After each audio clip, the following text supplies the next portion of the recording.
On ne résiste jamais à une personne qui vous apporte un plus sur le plan intellectuel, mental ou sagesse. On fait semblant. La vie est comme un jeu d'échecs. C'est un jeu. Il faut savoir jouer. Vous pouvez aussi gagner des circonstances qui vous sont peu favorables. Autour des gens que vous n'aimez pas nécessairement. Des gens qui sont différents de ce que vous êtes.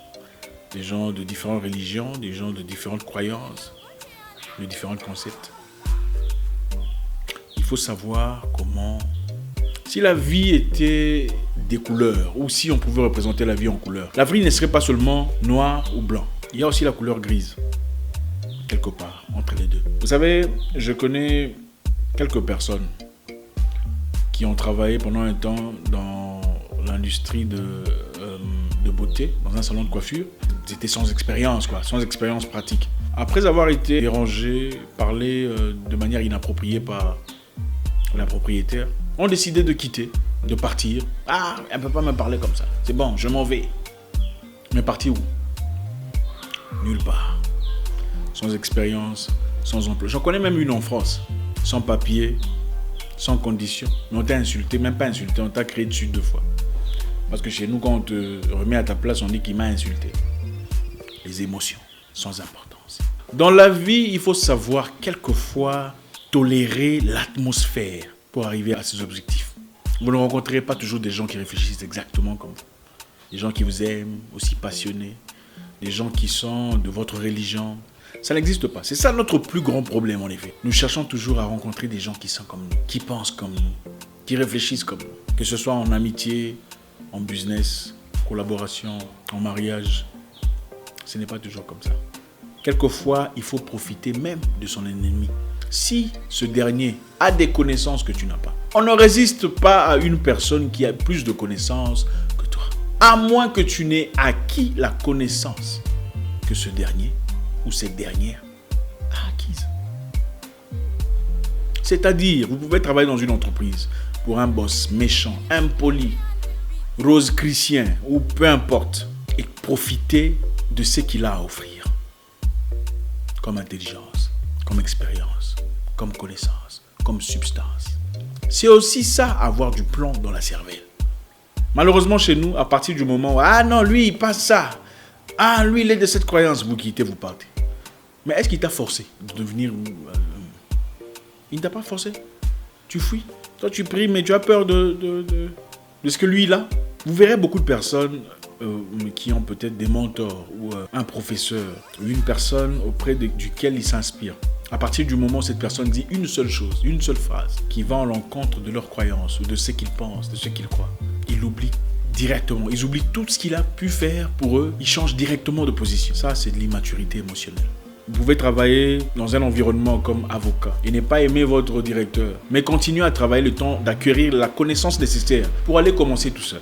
On ne quitte pas avant d'avoir acquis la connaissance, l'intelligence, la substance. C'est de l'immaturité. Vous pouvez être une personne branchée dans la politique et vous allez travailler dans un parti politique qui ne représente pas nécessairement vos valeurs. Pendant un temps, le temps d'acquérir la connaissance, l'expérience et aussi la réputation pour finalement aller vous prononcer tout seul. Regardez, prenons l'exemple de Fally Ipupa par exemple. Fally Ipupa a travaillé pendant longtemps chez Koffi Olomide. Vous pensez qu'il était toujours heureux? Absolument pas. Quand est-ce que vous pensez qu'il a décidé qu'il était temps de partir? Il y avait très longtemps déjà. Il a fallu des années de tolérance, des années d'acceptance pour vivre. Il a fallu du temps pour acquérir la connaissance, pour avoir l'expérience, pour avoir les contacts nécessaires. Avant finalement de se prononcer disant, c'est bon, je veux partir. Il y a d'ailleurs une vidéo où Koffi demandait à Fally ouvertement en public, on m'a appris que tu veux partir. Et sa réponse était quoi? Non, je n'ai rien à dire. Si j'ai quelque chose à dire, je le dirai seul. Il a fait usage de sagesse.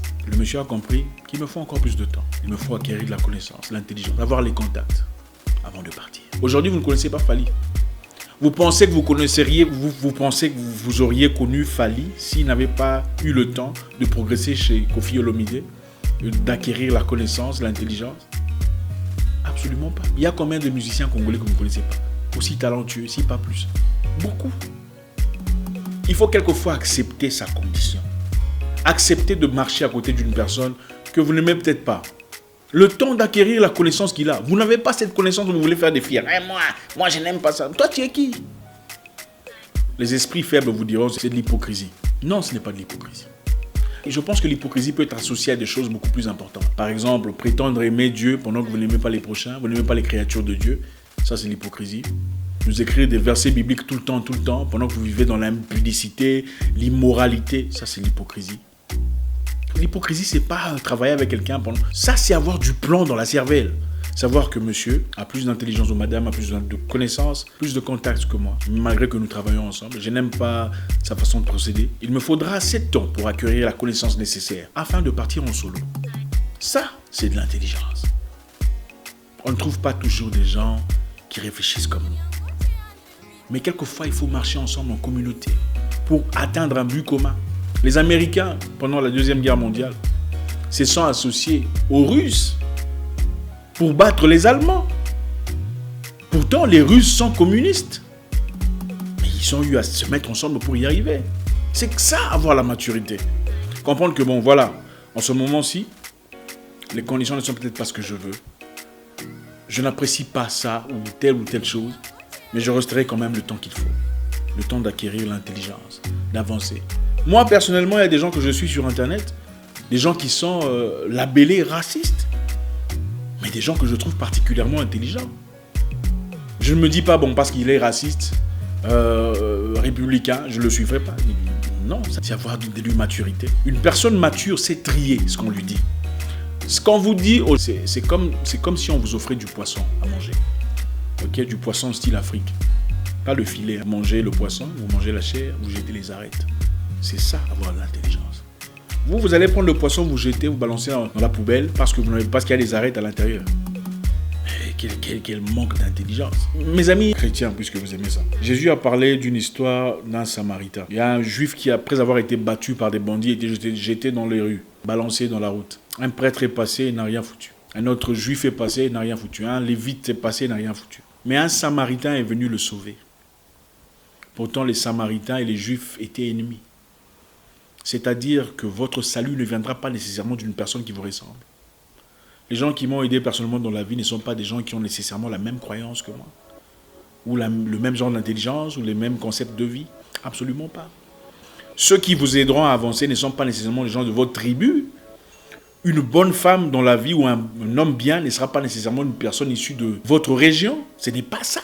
Il faut s'ouvrir. Et même pour résister à une personne, même pour battre un ennemi, il faut le connaître. Même pour vaincre la compétition, il faut la connaître. Il faut prendre le temps de voir. Vous n'aimez pas la compétition. Je n'aime pas, je ne regarde pas. Ok. Mais en attendant, qui perd? Quand vous résistez à une personne qui a plus de connaissances, plus d'intelligence, plus de substance, vous pouvez tirer intelligence d'une personne que vous n'aimez pas.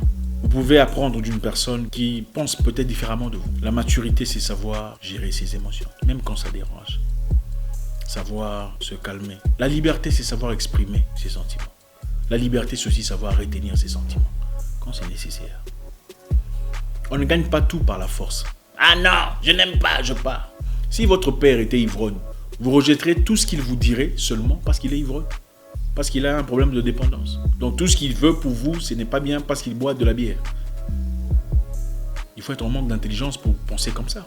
Il y a des gens qui sont différents de vous, qui sont musulmans pendant que vous êtes chrétien, mais qui peuvent vous aider dans la vie à progresser, à avancer. Il y a des gens qui sont chrétiens pendant que vous êtes musulmans, qui peuvent vous aider à avancer. La vie ne se limite pas là.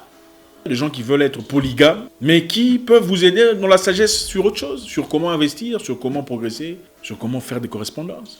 Est-ce qu'il faut rejeter tout ce qu'ils disent parce qu'ils sont polygames? La liberté, c'est dire ce qu'on pense, librement. La liberté, c'est aussi savoir quand est-ce qu'il faut garder ce qu'on pense. J'ai vu des gens dans un pays étranger voulant ouvrir une entreprise de gardiennage, de sécurité. Mais la comité les avait obligés d'aller travailler en apprentissage dans une entreprise choisie par hasard. L'entreprise choisie par hasard appartenait à un de leurs compatriotes qu'ils n'aimaient pas. Ils ont refusé de faire ça. Parce que d'après eux, c'est un orgueilleux. Ils ne peuvent pas aller chez lui. Il va trop se prendre la tête. Ils n'ont jamais ouvert cette entreprise de gardiennage. Vous voyez un peu à quel point les gens sont capables de jeter à l'eau leurs opportunités pour faire plaisir à leurs émotions. Qu'est-ce que ça vous coûte? Laissez-le se sentir orgueilleux. Laissez-le se sentir tel qu'il veut. Du moment que vous gagnez vos intérêts, du moment que vous avez l'expérience qu'il faut. C'est tout ce qui importe. Ah, il va trop se prendre la tête. Il faut le laisser se prendre la tête. Du moment que vous avez votre bénéfice, votre avantage. Dans la vie, il faut savoir se servir des gens. Ce n'est pas de l'hypocrisie. C'est avoir du plomb dans la cervelle.